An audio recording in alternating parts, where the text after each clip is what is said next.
All right, music fans, welcome back. Harmless Dave here on the Harmless Dave channel, talking about real music and real things in this particular episode, and doing so in somewhat real time for a few real people out here, just like you, just like me. Thanks for watching. Don't forget to hit the subscribe button. That's helpful at this stage. Also, Patreon, Buy Me a Coffee, and YouTube memberships to support the channel as I rebuild my platform from the ground up. If you didn't hear, I was kind of frozen out of the old channel. So I do explain that in a video that I've already posted a few days ago. Now, Lynn Turner, what is he doing? Well, he's breaking protocol. He is breaking the international rules-based order by playing a concert in Russia. Of course, he doesn't live here in the United States anymore. I don't know. He may own property here in the United States, but he's not living in the U.S. anymore. He's hanging out, though, with Russian punk rocker Andrei Knyazev. Yeah, Andrei Knyazev and his band Knyaz or Knyaz. Not sure how to pronounce that. But the two have teamed up for a new song called Stalker. And that came out, I believe, a month or so ago. And a recent performance of this particular song was part of a video, which I guess was released back on November 23rd. Apparently, Turner and Knyazev met in 2021. And they instantly found common ground, discovering that they had similar personal ideology. I didn't know ideology was personal. I thought it was just ideology. Like, hey, I've got stuff in common with this guy, but it's personal ideology. You know, it's stuff that you're supposed to keep to yourself, as I've found out here on this particular platform and elsewhere in life. You're not supposed to say certain things out loud. But they do have a unified rock and roll spirit, according to this article. They both developed a mutual desire for a collaboration on a song that would be a perfect fit for these guys. And yeah, so in other words, they share a similar worldview, which isn't typically a consideration when people get together to create music. The worldview thing, that's, I don't know. Anyway, in August of 2023, Knyaz, I'm not sure if that's how you pronounce the band name, released their recent album, which Lynn Turner truly connected on this song called Stalker. So what happened was, I guess Turner wrote a verse and a chorus in English, preserving the meaning and message of the original lyric written by Andre.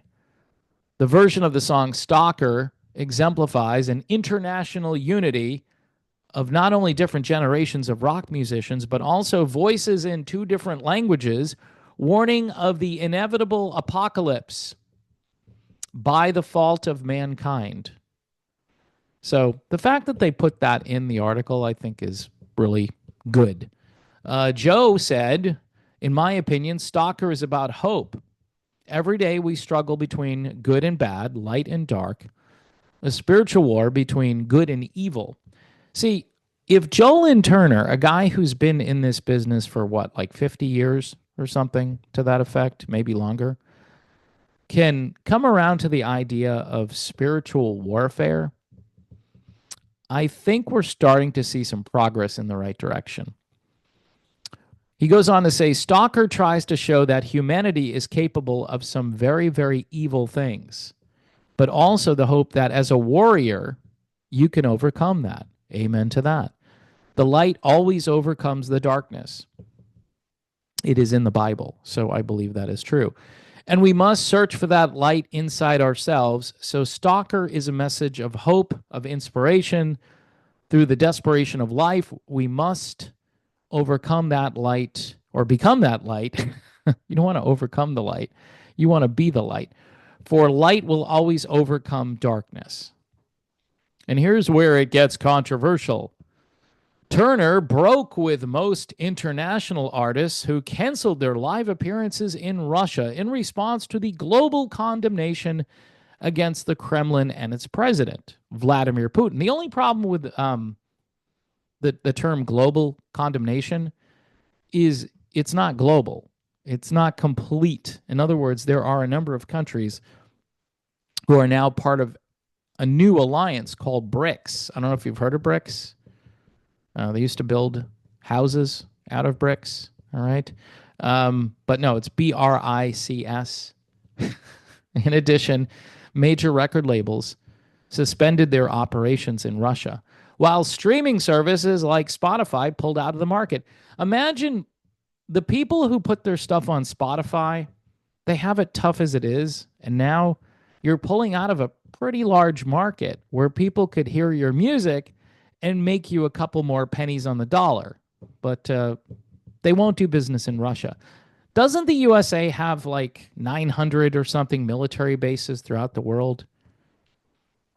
I'm just putting it out there. I'm not saying that Russia is better or that we're better, but this notion that it's just Russia because they invaded Ukraine.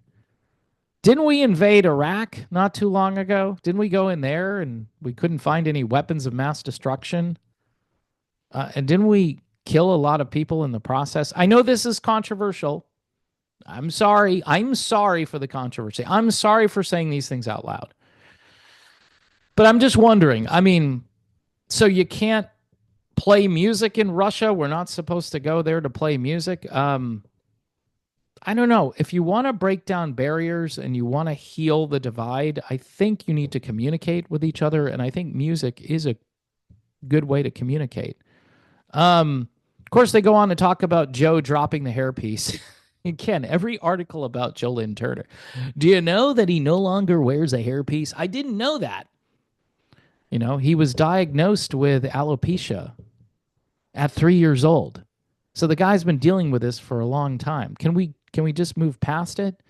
Of course, if you haven't heard Belly of the Beast, it's a really interesting album, and it's aggressive. So if you like that aggressive style of music, and by the way, Turner sounds great. Turner is one of these guys who has aged really well vocally, and if anything, his voice is perfect for this darker kind of music that he's making. And this Russian singer, Andrei Knyazev, is also very talented in that regard. I don't speak that language, so I don't know, what he's saying, but he's singing, and the singing is pretty good. And this song called Stalker is very interesting. According to Joe, a message of hope, of inspiration through the desperation of life. We must become that light, for that light will always overcome darkness. Amen. Amen to that. So check out Stalker. And yeah, I guess because Joe doesn't live here in the United States, I don't think he lives here full time. I don't know if he has a place here in the United States, but I'm pretty sure he's like in Belarus or something. And, he doesn't really care that much about the international rules-based order. And I don't blame him. I just hope nobody from our government shows up with a warrant, just say you got to extradite Joe Lynn Turner from wherever because he's violating rules by playing concerts in Russia. It's sad where we're at today in the world, and I don't really have a solution other than what Joe talked about at the end, and add Jesus Christ to that equation of the light. Jesus is the light who overcomes the darkness. So we can take solace in that, and that is our only hope. Because humanity, as much as we try, and Joe here is trying as a human being to be the light is incomplete without Jesus on your resume, on your bingo card. You got to have Jesus in there, somewhere. Can't be just about you, because you are I'm not enough. You're not enough. Without Christ, we're really kind of hopeless. So, yeah, I'm ending on a high note. Folks, don't forget, again, Patreon, buy me a coffee. YouTube memberships. The year is ending, and I am in a position now where I'm hopefully going to grow this channel. I'm a little shocked that I have to to start from scratch, but it was either that or quit. For those of you who hate me, and there are, I guess, many, um, if this doesn't work out, I will go get the real job. All right, and I'm sure you guys are going to try to make it so this doesn't work out. But I'm okay with whatever God has for me at this stage of my life. I am not a young man anymore, and it's kind of sad. Next year will be a milestone for me on planet Earth. Um, I'm hoping to live as long as Jimmy Carter. Okay, if I could do that, that would be pretty cool. If I could live as long as Jimmy Carter, I'd have a long time to continue to aggravate people. So I'm praying for that, just to be annoying for a very long time, and because there's a lot to see. I mean, the future is so bright. You've got to wear shades, and I used to wear them in the backyard. Now I wear these reading glasses because I can't see anything. So thanks for watching. God bless everyone, and I'll see you soon.